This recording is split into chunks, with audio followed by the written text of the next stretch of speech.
Vamos iniciar a terceira etapa desta primeira parte com a ajuda de Deus. Esta terceira etapa terá 1 hora e 4 minutos de duração. Muito bem. Vamos então voltar no começo.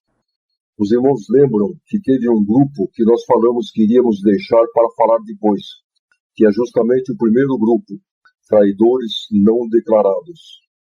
Vamos então recordar quem são eles. Os irmãos lembram que nós falamos que quando Satanás foi expulso da 13ª nação, quando eles voltaram na primeira nação e provocaram aquele choque, muitos dos 30% que eram fiéis a Deus traíram a Deus no coração. Esses, então, não abriram a boca com medo das consequências. No dia do juízo, quando Deus falou para esse grupo, vocês me traíram, eles falaram, não, Senhor, nós não te traímos. Só que o Senhor Deus, ele conhece o coração. E foi aí que nasceu a falsidade. Eu não sei se os irmãos já leram, mas Moisés, quando ele tirou o povo do Egito, o diabo fez muitos egípcios irem misturados no meio do povo. Por quê? Porque esses egípcios eram ferramentas dele. Eles que fizeram o povo se revoltar, blasfemar contra Moisés, fazer o bezerro de ouro. Voltando então lá em cima, Lúcifer pleiteou com Deus que este grupo, os traidores não declarados, teriam o direito de estarem dentro da graça de Deus junto com o trigo. Por quê? Argumentou Lúcifer. Eles não falaram nada? Realmente, irmãos, não falaram nada. Só que Deus conhece o coração. Mas, por questão de justiça, eles tiveram então o direito de estarem dentro da graça de Deus. Quando chegarmos na terceira parte, os irmãos entenderão profundamente o porquê disto.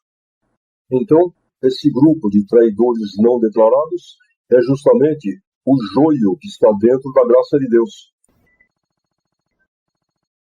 O Senhor Jesus falou uma parábola dizendo: o semeador de dia semeou o trigo, à noite veio o inimigo e semeou o joio. Isto simplesmente significa que foi o diabo que colocou o joio dentro da congregação. Os irmãos acreditam que existem criaturas no mundo que o próprio diabo chega para eles e diz: você precisa salvar tua alma, e o caminho certo é a congregação cristã no Brasil. Vai lá.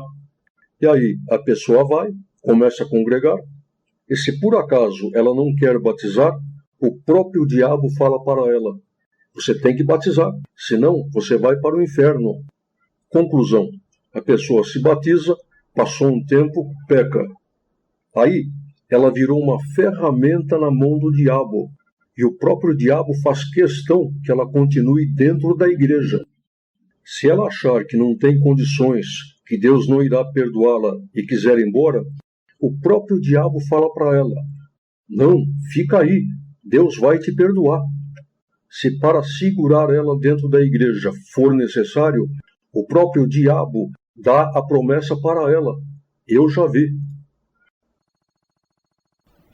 E o joio, ele possui duas características. Primeiro, todos falsos, não tem um sincero diante de Deus. Segunda, o Senhor Jesus, ele tinha 12 apóstolos, e um deles era joio. Judas não sabia que Cristo era o Filho de Deus? Mas é claro que sabia. Ele via o Senhor fazer milagres, ressuscitar mortos, curar cegos. Só que, no entanto, ele roubava a bolsa de ofertas, vendeu o Senhor Jesus. Então, irmãos, o joio tem esta segunda característica. Além de serem falsos, não têm escrúpulo. Estão todos no nosso meio e são maioria. Os irmãos lembram quando nós falamos a respeito dos indecisos na graça, que eles passaram no início da obra de Deus, começaram a passar logo depois do irmão Franciscão, sendo que o último deles morreu no ano de 1973. Naquela época, como se fazia para se apresentar irmãos para o ministério? Era assim, era por revelação de Deus, aí era levado no braço, e na reunião dos anciões, na hora da oração, aquele que estava presidindo a oração, então ele perguntava para o Senhor: Senhor, é da tua vontade que o irmão fulano de tal vá para o ministério de ancião? Todos ficavam em comunhão, e aí o Senhor visitava um, e ele falava, eu sinto que é da vontade de Deus. Visitava outro, eu sinto que é da vontade de Deus. Sendo assim, 2 ou 3 estava confirmado. Depois que o joio entrou, eles começaram a fazer assim, vamos apresentar o fulano, aí a gente vai lá e fala que sente. Então, por isso, irmãos, que hoje no meio do ministério tem ladrão, tem homossexual, tem maçônico, tem pedófilo. Não foi Deus que colocou. Ah, mas então por que Deus permitiu? Ah, não. Aí tem explicação. Por que Deus permitiu? Tem explicação. Acontece o seguinte. Joios são traidores ocultos, traidores não declarados. Então, o objetivo da passagem deles pela graça de Deus é só um. É para que todos eles sejam desmascarados. Naquele dia, no último dia, o Senhor vai falar com eles assim. Para um, você não falou para mim, lá atrás, no céu, que você era fiel, você não me traiu? No entanto, na terra, você foi um diácono, você roubava coleta. Para outro, você foi um ancião, você tinha amante. Para outro, você, como ancião, você vendeu a tua alma para o diabo, você entrou na maçonaria. Para outro, você fazia parte de uma máfia que roubava a obra da piedade. E aí, irmãos, vai ser aquele desespero, aquele choro. E vão dizer, Senhor, mas em teu nome nós pregamos, profetizamos, expulsamos demônios. A resposta vai ser essa. Apartai-vos de mim, operadores de iniquidade, que eu não vos conheço. Leitura número 11. 2 Timóteo 2, verso 4. Traidores, obstinados, orgulhosos, mais amantes dos deleites do que amigos de Deus. Então agora, irmãos, os irmãos irão ficar sabendo o porquê de Deus estar fazendo esse movimento. O Senhor Jesus disse, o dia e a hora da vinda do Filho do Homem, nem o Filho sabe e nem os anjos, somente o meu Pai que está no céu. Hoje, o Senhor Jesus já sabe, porque foi dado a ele todo o poder no céu e na terra. Agora, os anjos continuam não sabendo o dia e a hora. O dia e a hora. Mas o ano eles sabem, o mês eles sabem até a semana. Eles só não sabem dentro daquela semana qual que será o dia e a hora. E o Senhor tem mostrado por revelação o ano e o mês da volta do Senhor Jesus. Só que isso ainda eu não irei falar agora na primeira parte. Mas, irmãos, eu vou adiantar de que a vinda do Senhor Jesus já não chega mais a 14 anos. Até que está longe ainda, mas o problema é o que irá acontecer daqui até lá, o cumprimento da palavra de Deus. E nós, irmãos, o trigo que está dentro da graça de Deus, nós ainda não estamos preparados para enfrentar tudo que está por vir. E o Senhor agora, Ele quer nos preparar. Ele quer abrir os céus. Porém, existe um empecilho. E esse empecilho é justamente o joio que está no nosso meio. Por quê? Porque eles são maioria, no ministério também são maioria, e o joio, irmãos, eles são traidores não declarados. Eles se corromperam. Consequentemente, eles têm dentro de si sentimentos diabólicos, como inveja, soberba, presunção. Eles são movidos por esses sentimentos. Tudo que Satanás sente, ele consegue transmitir para eles. Então vamos criar um exemplo. Vamos dizer que Deus se use de uns irmãos, comece a movimentá-los no meio da sua obra, a fazer obras. Satanás fica indignado e essa indignação ele consegue transmitir para aqueles que são dele.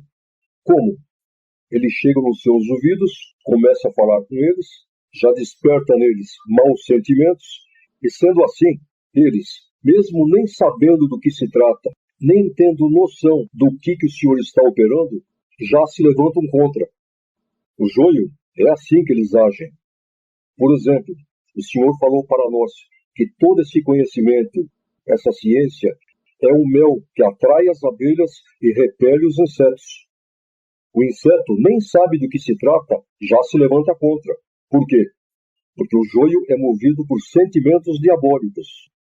Eles não concordam com que o Senhor abra os céus para dispensar dos seus tesouros para aqueles que são seus. Ou melhor, até aceitam, mas desde que venha por eles. Eles não têm esta consciência de que nós não somos nada diante de Deus. Deus se usa de quem Ele quer.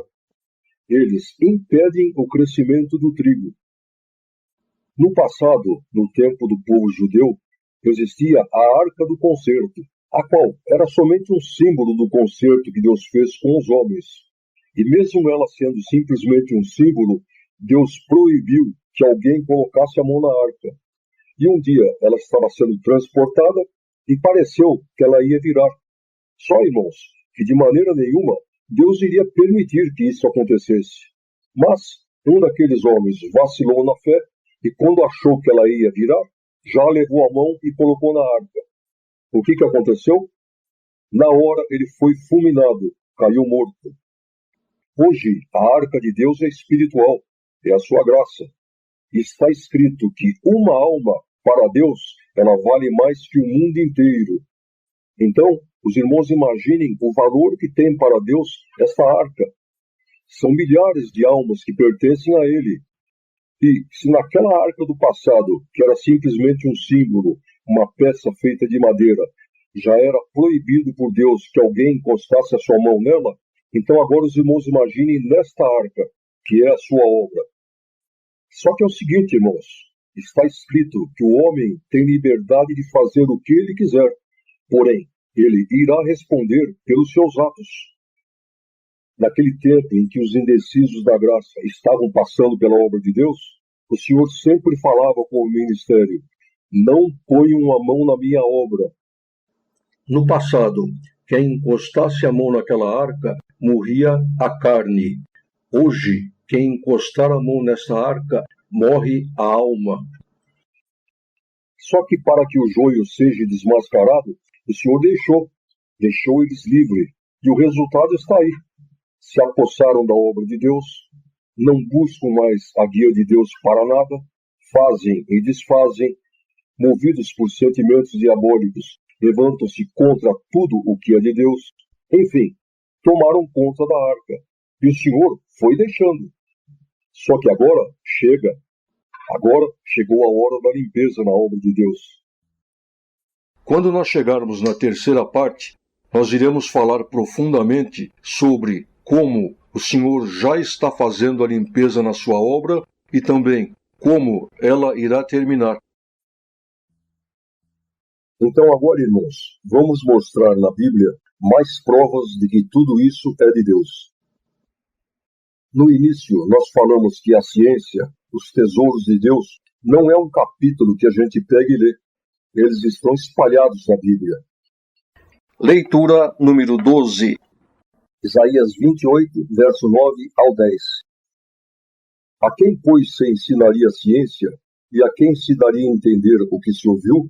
Ao desmamado, ou ao arrancado dos seios, quer dizer, à criança espiritual?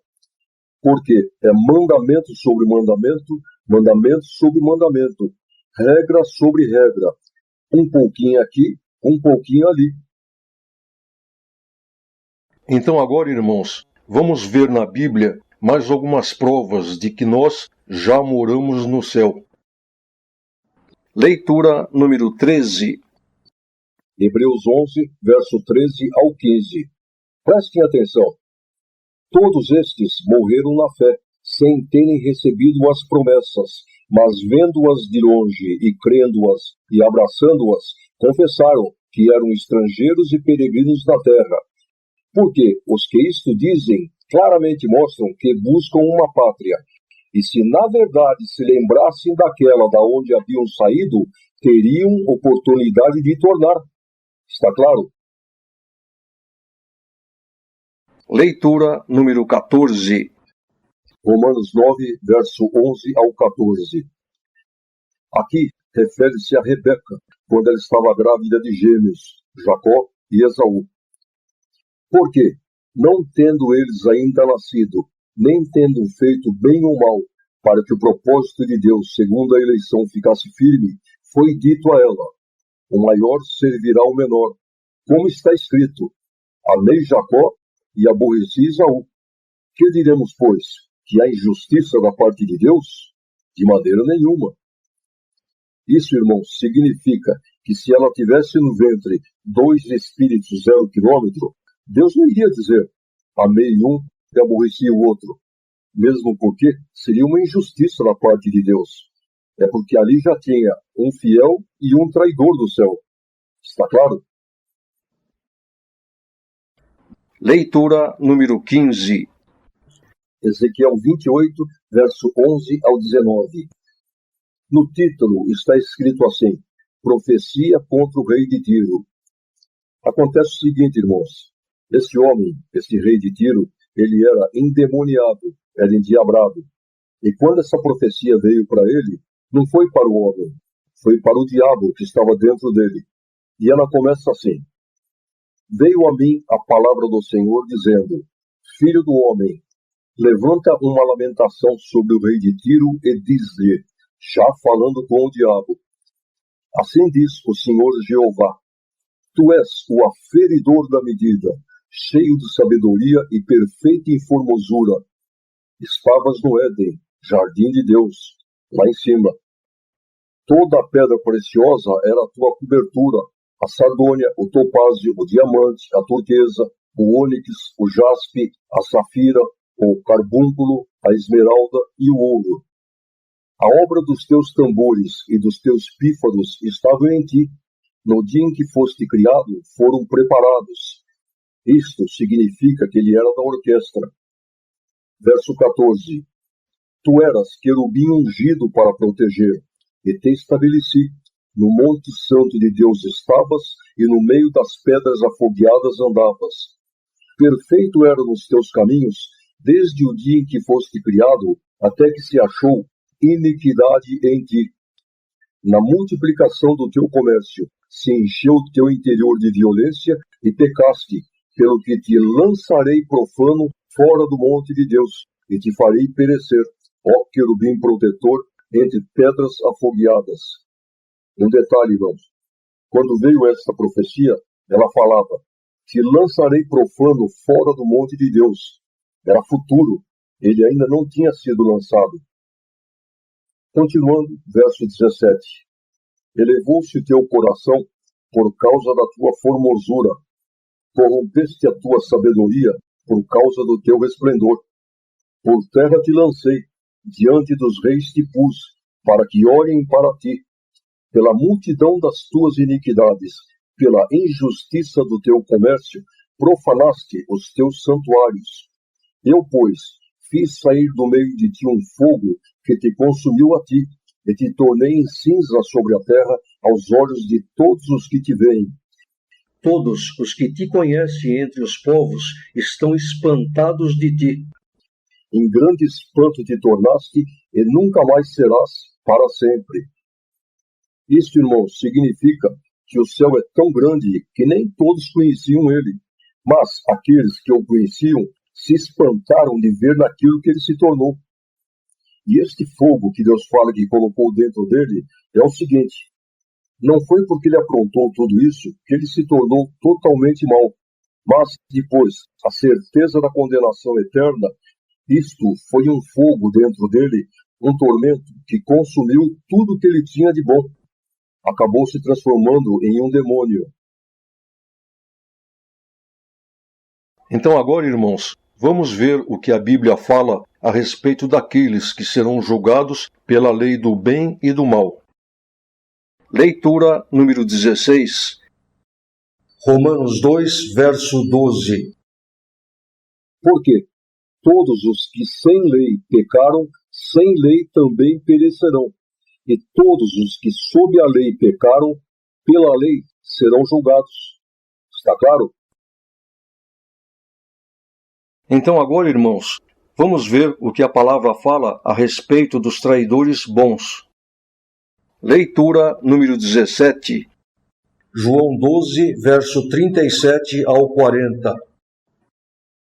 E, ainda que tivesse feito tantos sinais diante deles, não criam nele, para que se cumprisse a palavra do profeta Isaías, que diz: Senhor, quem creu na nossa pregação?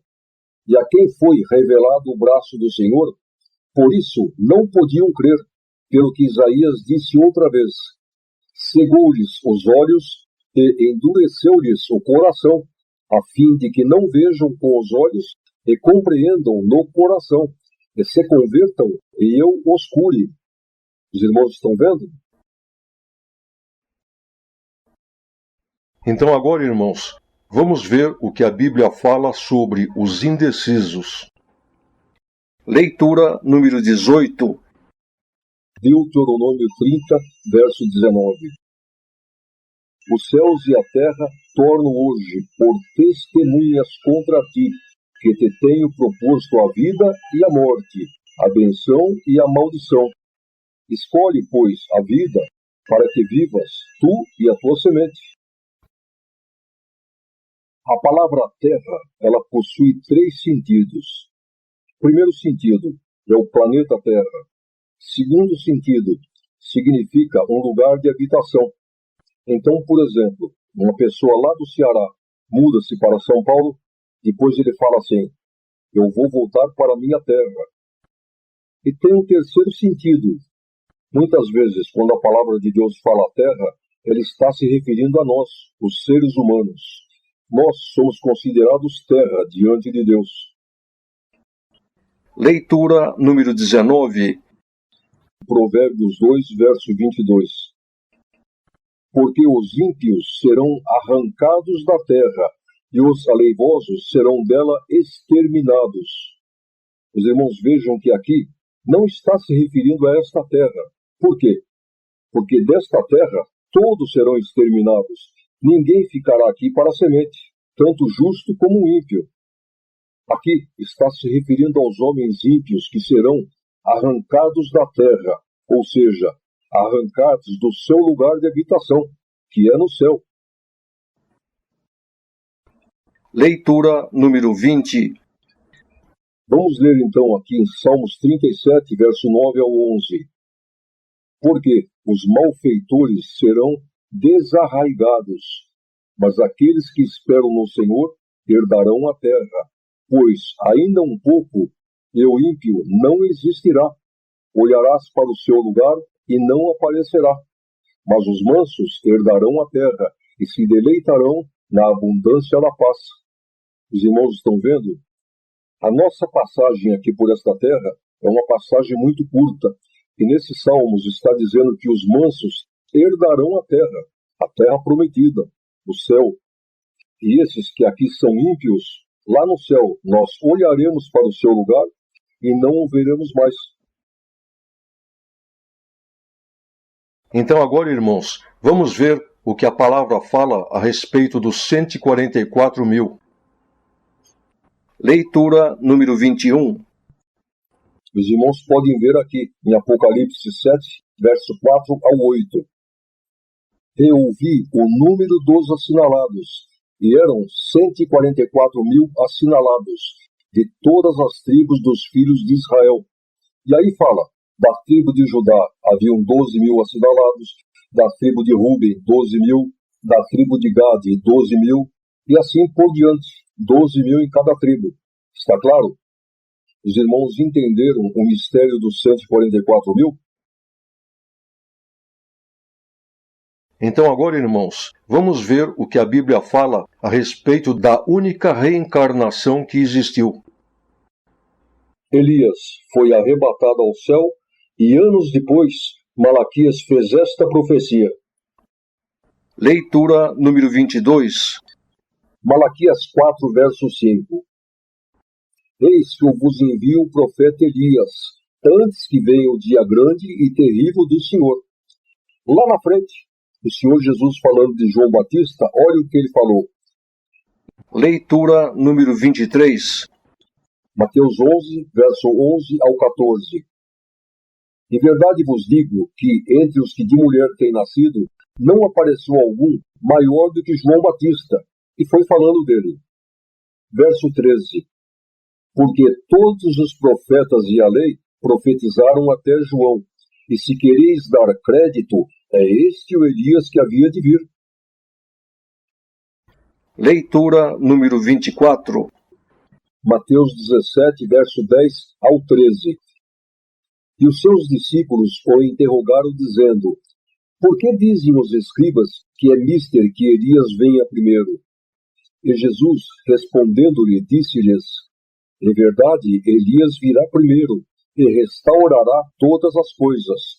Mas digo-vos que Elias já veio, e não o conheceram, mas fizeram-lhe tudo o que quiseram.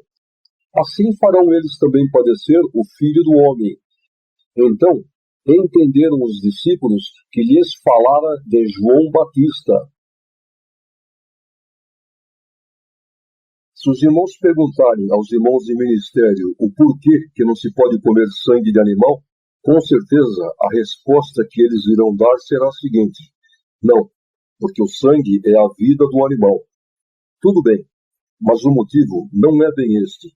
O caso é o seguinte: o sangue dos animais serviu para pagar pecados de nossos irmãos lá do passado. Então, o mínimo que Deus exige é respeito com o sangue. Então vamos ler aqui. Leitura número 25. Levítico 17, verso 10 ao 11.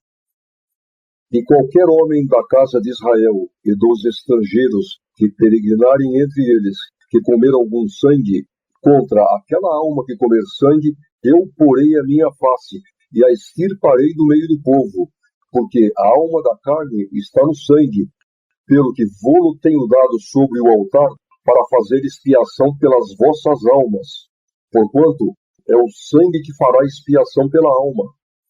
Os irmãos entenderam? Aqui demonstra claramente que é um respeito que Deus quer com o sangue. Então agora, irmãos, eu irei mostrar na Bíblia que Satanás e os demônios só foram expulsos do céu depois que o Senhor Jesus derrotou eles na cruz. Leitura número 26. Jó 1, verso 6. E vindo um dia em que os filhos de Deus vieram apresentar-se perante ao Senhor, veio também Satanás entre eles. Houve uma época em que o rei de Israel era Acabe, e Acabe fez o que era mal perante os olhos do Senhor. Por quê?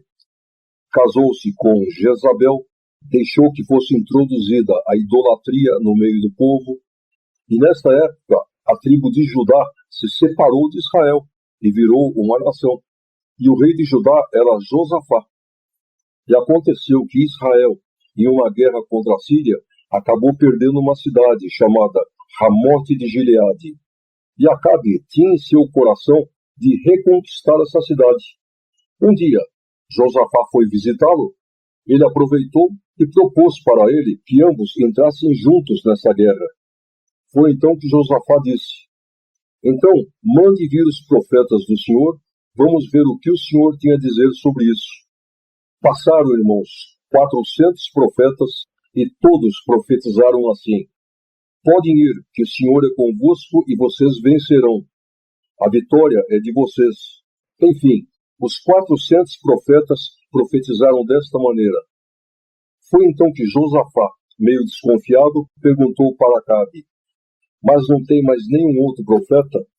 Então Acabe respondeu: tem aí um tal de Mica, mas eu não vou chamá-lo porque ele costuma profetizar contra mim. Não, chame ele.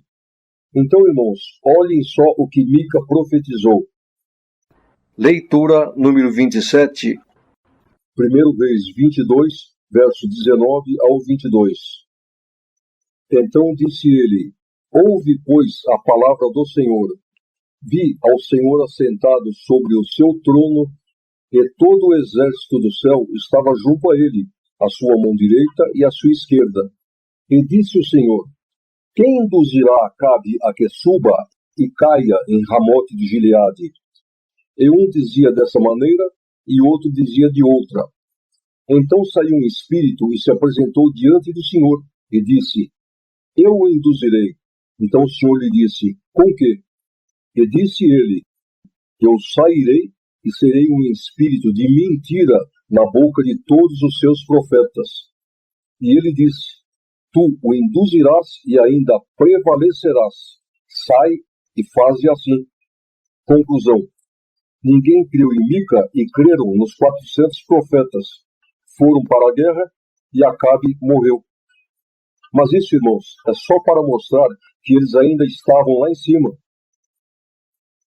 Só para ficar mais claro, vamos criar um exemplo material. Os irmãos imaginem que se numa sala estivessem reunidos 4 ou 5 irmãos e de repente em um deles desse uma parada cardíaca e ele morresse ali instantaneamente. O que iria acontecer? Este que o corpo morreu, ele poderia continuar ali na sala em espírito, vendo tudo o que está acontecendo, escutando tudo, porém, ele não poderia mais participar de nada. Por quê? Porque ele perdeu o corpo. Então o céu, irmãos, depois que aconteceu tudo isso, todos os envolvidos perderam aquele corpo. Os corpos de todos aqueles que são de Deus estão lá, nos aguardando. Agora, Satanás e os demônios e todos os traidores perderam definitivamente aquele corpo. E sendo assim, embora eles continuaram no céu até o dia em que o Senhor Jesus os derrotou na cruz, eles estavam lá, porém, já não podiam mais participar de nada. Por quê? Porque não tinham mais o corpo. Então agora eu pergunto, aonde está aquele corpo que nós usávamos quando nós morávamos no céu? Nos anos 60, Deus arrebatou um menino e levou ele no céu. Depois esse menino foi levado na reunião dos anciões e Deus fez saber que era tudo verdade. E uma das coisas que Deus mostrou para ele no céu, ele viu assim, uma porção de anjos, tudo sem vida. Então o Senhor falou para ele: esses são os corpos que vocês receberão quando vocês retornarem para o céu. E Paulo fala sobre esse corpo. Leitura número 28. Romanos 8, verso 23. E não só ela, mas nós mesmos, que temos as primícias do Espírito, também gememos em nós mesmos, esperando a adoção, a saber, a redenção do nosso corpo. O que é redenção? Não é recuperação? Então é isso. Nós estamos aqui gemendo para que nós possamos recuperar o nosso corpo que está no céu. Então agora nós iremos dar dentro da Bíblia provas de que o arcanjo Miguel é o Senhor Jesus. Os irmãos sabem que existe somente um arcanjo, que é o arcanjo Miguel. Inclusive, naquele hino Santo, Santo, Santo, os irmãos podem observar que fala anjos e arcanjo. Então vamos lá. Primeira prova. Leitura número 29. Tessalonicenses 4, verso 16.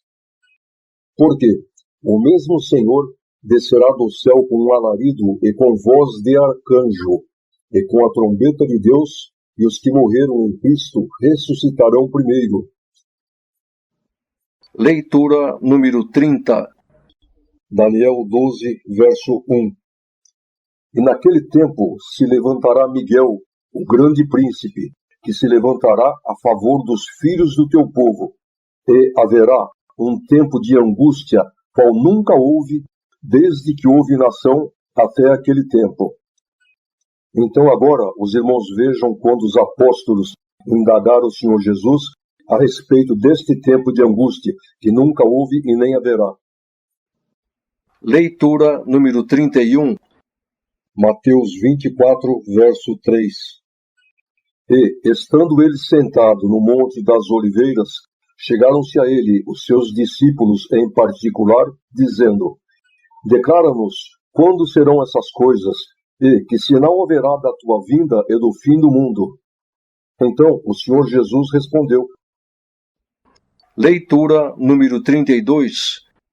Mateus 24, verso 21.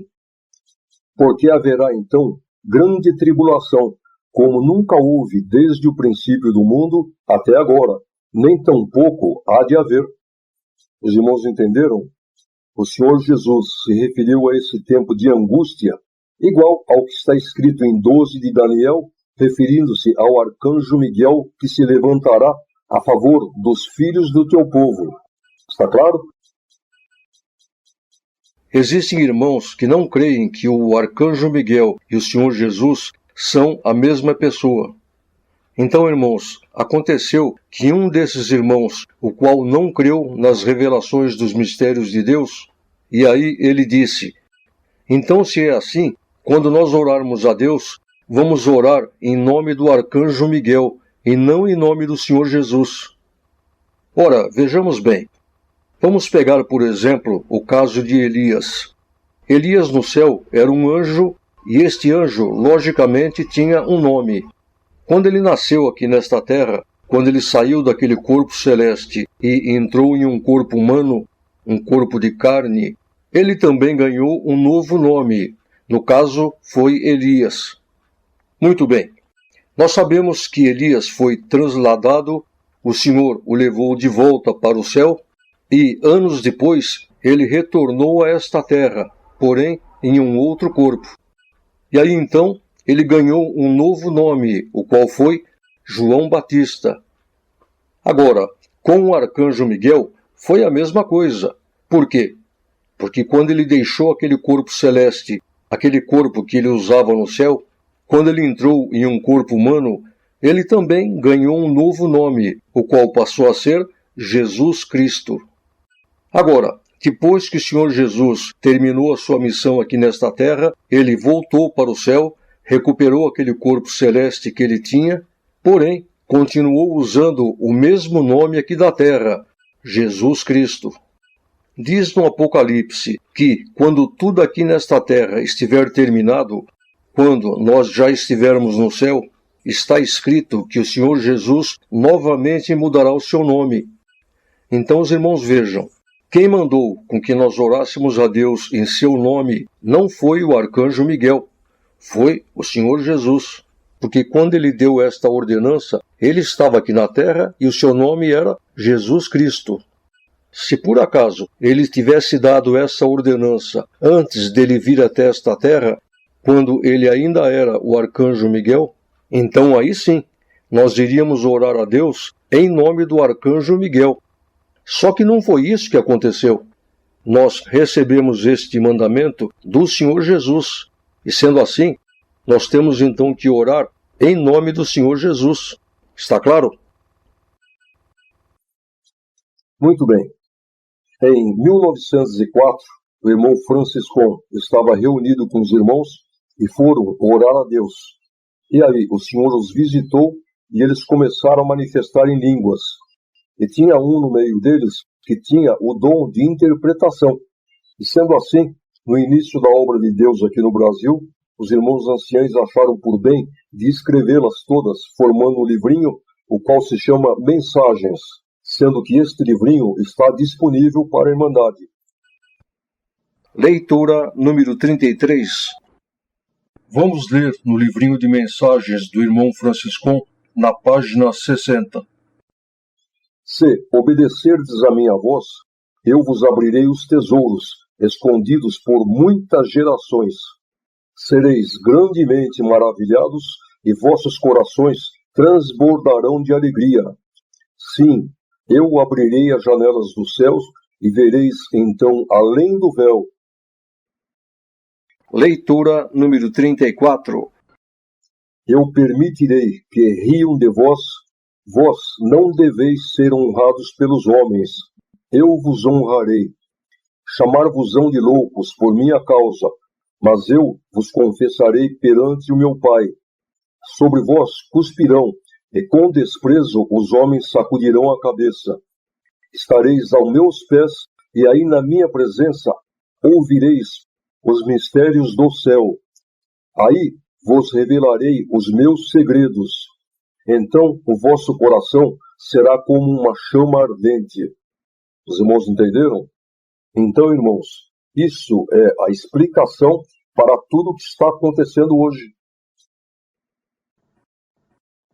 Durante a fase em que Deus estava preparando com que fossem feitas as reuniões, os irmãos costumavam me fazer muitas perguntas, dúvidas que surgiam. Então, irmãos, a partir de agora, eu vou passar para os irmãos as principais perguntas que eram feitas e as suas respectivas respostas.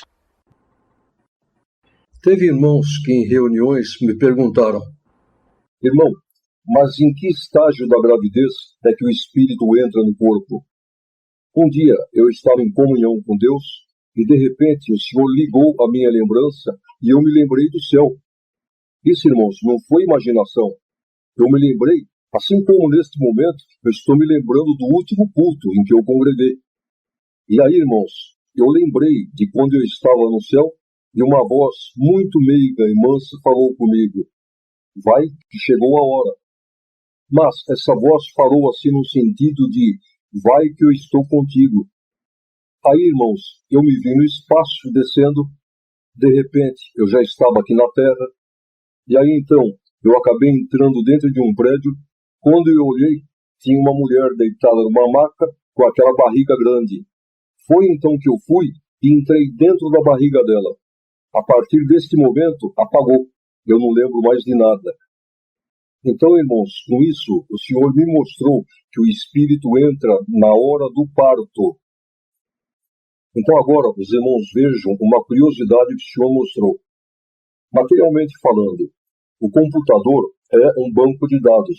Porém, ele só funciona se estiver ali um operador. Então, o nosso cérebro é um banco de dados. Porém, ele só funciona se o operador estiver ali, que é o espírito, o consciente. Então, por exemplo, vamos dizer que o irmão Pedro diga para o irmão Paulo: passa lá no meu escritório que eu tenho 5.000 reais para te dar. Muito bem, o irmão Paulo irá gravar aquilo no seu banco de dados, que é o cérebro. E aí, o irmão Pedro fale: quando você estiver lá no meu escritório, me lembre que eu vou te dar uma caneta Bic. Aí então o irmão Paulo pensa: mas o que eu quero com uma caneta Bic? Conclusão: quando chega no dia seguinte, na hora de cobrir o banco, o irmão Paulo irá lembrar que ele tem que passar no escritório do irmão Pedro e pegar o dinheiro. Só que ele irá lá, irá pegar o dinheiro e irá embora. Vai esquecer de pegar a caneta. Por quê? Porque simplesmente ele não guardou em seu banco de dados, que é o cérebro, esse detalhe da caneta. Porque não interessou a ele. Então, irmãos, quem é que decide o que interessa e o que não interessa? O que grava e o que não grava? É o consciente, que é o espírito. Então, vamos supor que Deus arrebatasse o irmão João e levasse ele no céu. Consequentemente, seu corpo iria cair como se estivesse morto. Vamos dizer que enquanto o espírito do irmão João estivesse no céu, eu chegasse no seu ouvido aqui na terra e falasse: passa na minha casa amanhã que eu tenho 10.000 reais para lhe dar. Muito bem, o espírito do irmão João retorna do céu e entra novamente no corpo. Os irmãos acham que amanhã ele irá na minha casa buscar esse dinheiro? De maneira nenhuma, porque ele não tem consciência disso. Isso não foi gravado em seu cérebro. Por quê? Porque o operador não estava aqui para gravar. Então, irmãos, muitas mães, quando estão grávidas, acham que tem que falar com o nenê porque ele está escutando, ou colocar uma música para que ele escute. Não adianta. O espírito ainda não está aqui para escutar nada. Ah, mas então por que quando a mãe escuta uma música agitada, o bebê fica agitado? E quando ela escuta uma música calma, o bebê se acalma? Isso, irmãos, é porque o sistema neurológico do bebê está ligado à mãe. Se a mãe escutar uma música e se acalmar, logicamente o bebê também ficará calmo. Agora, se ela se agitar, certamente ela transmitirá isso para o feto. Mas por que então, quando Maria, mãe de Jesus, se encontrou com Isabel, os bebês pularam no ventre? Ora, irmãos, o que fez com que eles pulassem foi a virtude de Deus. Uma vez não foi jogado um homem morto sobre a sepultura de Eliseu, e a virtude que estava nos ossos de Eliseu não ressuscitou aquele homem? Então, no caso de Maria e Isabel, isto foi apenas um sinal que Deus deu. com a sua virtude, ele fez com que os corpos dos dois nenês se agitassem. Então, irmãos, tem pessoas que argumentam que o espírito entra no corpo a partir do momento em que o coração do bebê começa a bater. Só que, como nós já falamos, o Senhor mostrou que o espírito entra na hora do parto, mesmo porque os irmãos imaginem, se por acaso o espírito entrasse na hora em que o coração começasse a bater, vamos dizer que essa mulher provocasse um aborto, como ficaria? O espírito teria que voltar novamente para o céu? Ou então um outro caso, aqueles nenês que morrem no útero da mãe. E aí, seria a mesma coisa, o espírito teria que voltar novamente para o céu. Então vejamos bem, os irmãos acham que Deus iria mandar um espírito para uma mulher a qual o Senhor Deus está vendo que ela irá provocar um aborto? Tem lógica? Ou então para uma cuja gravidez não é planejada por Deus, o nenê irá nascer morto? Teria lógica, neste caso, Deus mandar um espírito para depois fazê-lo retornar? Os irmãos já perceberam que a melhor fase da vida de um ser humano é a infância? Mas por quê? Isso não é por acaso, tem um motivo. E o motivo é esse. O Senhor Deus fez a coisa desta maneira simplesmente para amenizar aquele choque que um anjo leva ao ser tirado do céu, que é um paraíso, e ser colocado aqui, num lugar de sofrimento, um purgatório. Os irmãos estão entendendo? Tiveram irmãos que me perguntaram, irmão, por que alguns bebês, quando estão dormindo, eles riem, chegam a dar até gargalhadas?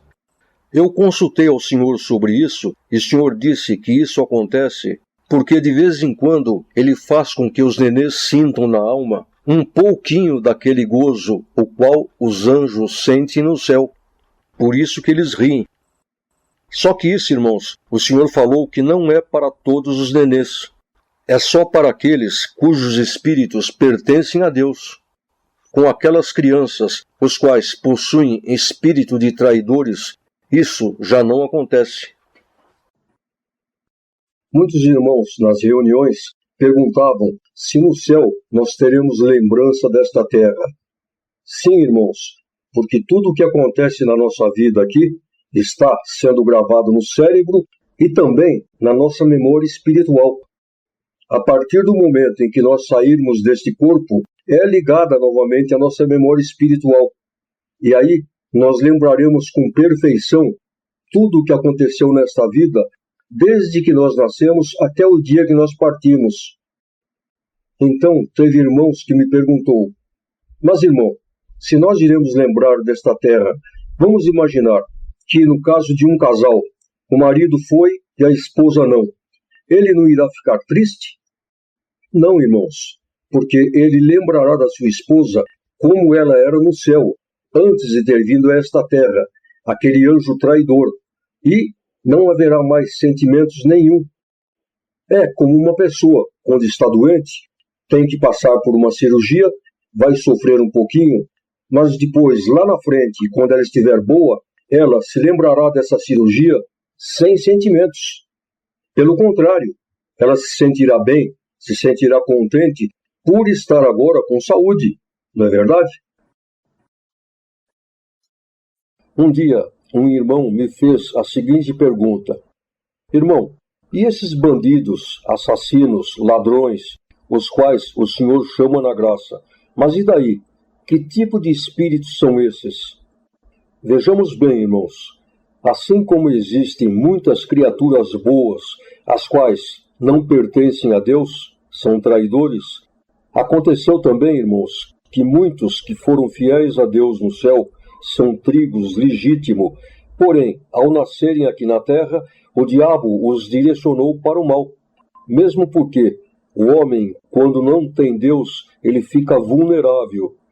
E aí o que acontece? Eles são trigos, eles foram fiéis no céu. Então, o Senhor vai buscá-los dentro das prisões, aonde eles estiverem. Está claro? Teve irmãos que em reuniões me perguntaram, Irmão, com a morte desse corpo, nós pagamos aquele pecado, o pecado original. Está certo? Muito bem. E Lázaro, que morreu 2 vezes, como é que fica? Os irmãos vejam bem. Todas essas criaturas que estão no mundo, as quais no céu foram anjos traidores, para o céu elas estão mortas. Só que isso é no sentido de que, no céu, eles já não têm mais o direito de participarem de nada. Para o céu, eles estão mortos. Mas isso não quer dizer que aquele espírito está morto. Pelo contrário, ele está vivo e mais. Também terá vida eterna, porém, no inferno, com sofrimento. Então, irmãos, vida eterna todos terão. A diferença é que se será no céu com gozo ou no inferno, no tormento eterno. Então, por exemplo, os irmãos imaginem que morra uma criatura e seu espírito irá ficar acordado em cima do túmulo. E sendo assim, ele está ali, ele está vivo, porém, para esta terra, ele está morto. Por quê? Porque aqui ele já não participa mais de nada. Os irmãos estão entendendo o que é morte? Então Lázaro, ele morreu, ficou 4 dias na sepultura, porém, aquela morte não foi considerada morte, porque ele ressuscitou e continuou participando da vida aqui na terra.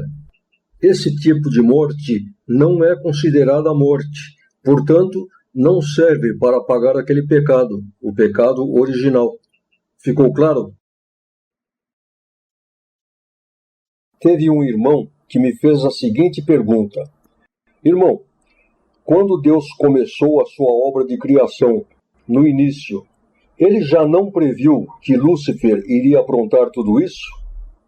Vejamos bem, Deus é todo-poderoso, o poder dele é infinito.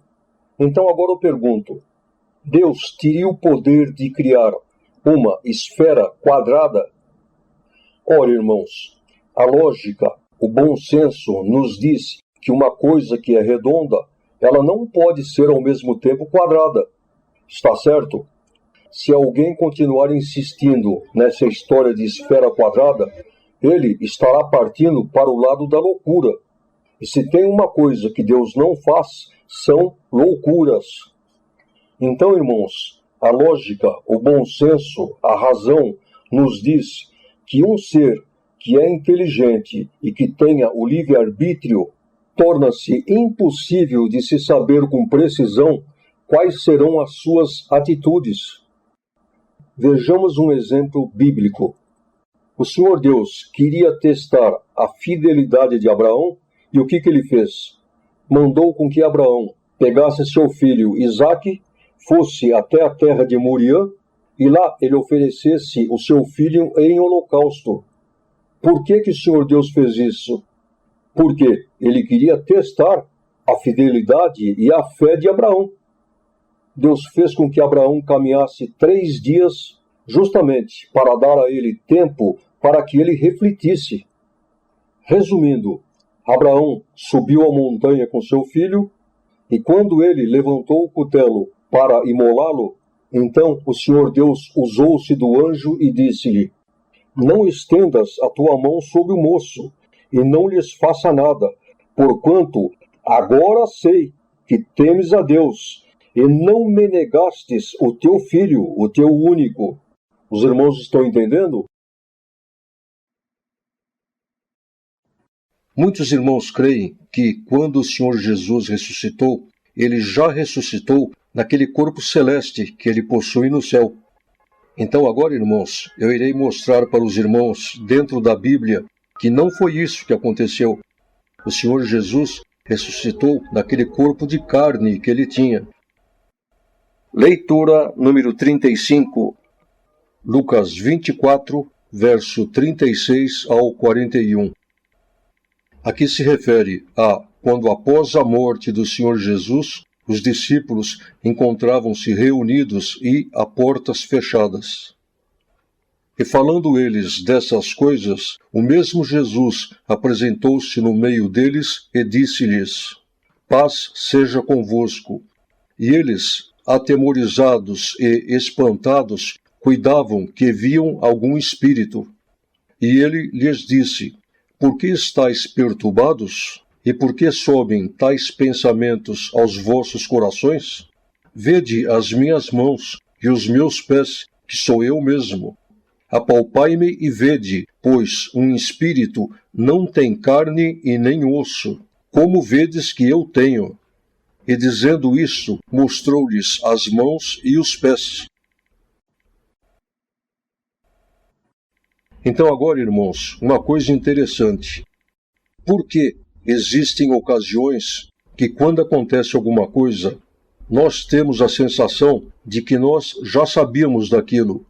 Ou então, nós vamos a algum lugar, o qual nós nunca estivemos lá, e nós temos a sensação que nós já estivemos ali.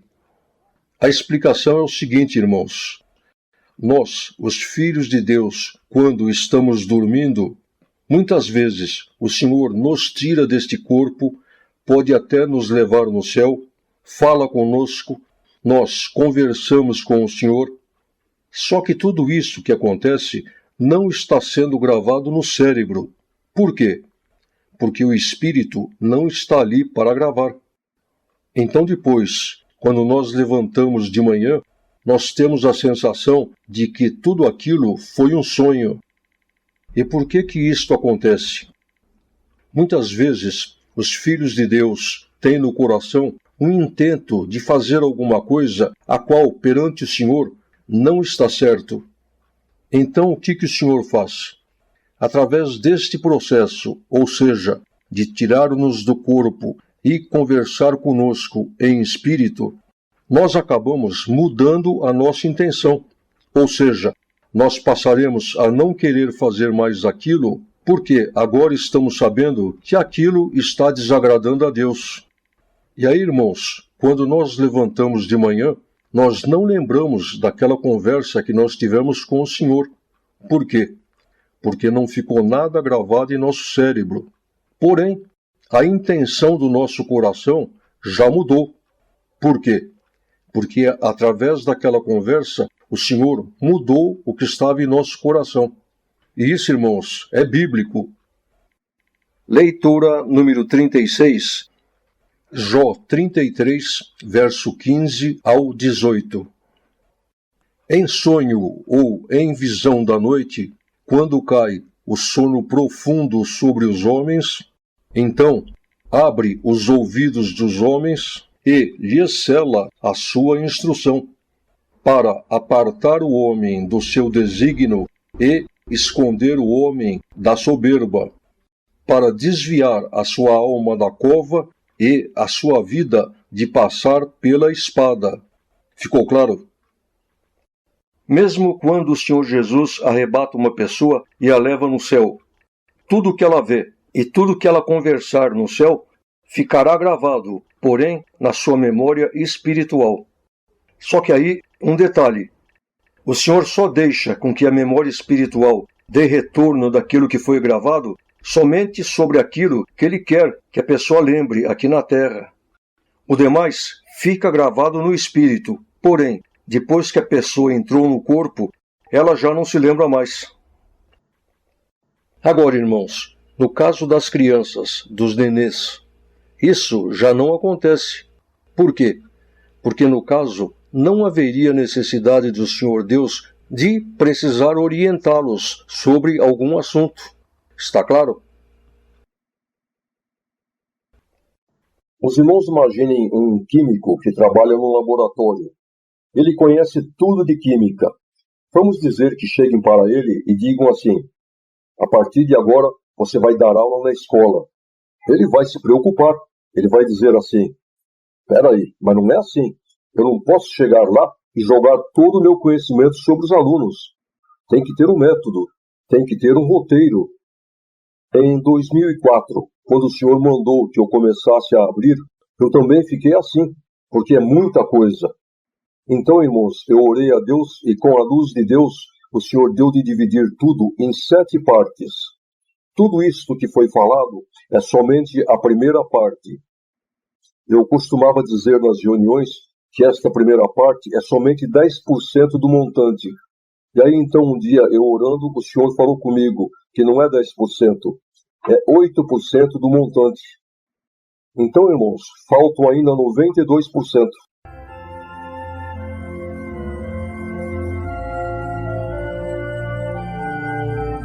E sendo assim, chegamos ao final desta primeira parte. Que a paz e a graça de Deus permaneçam em nossos corações.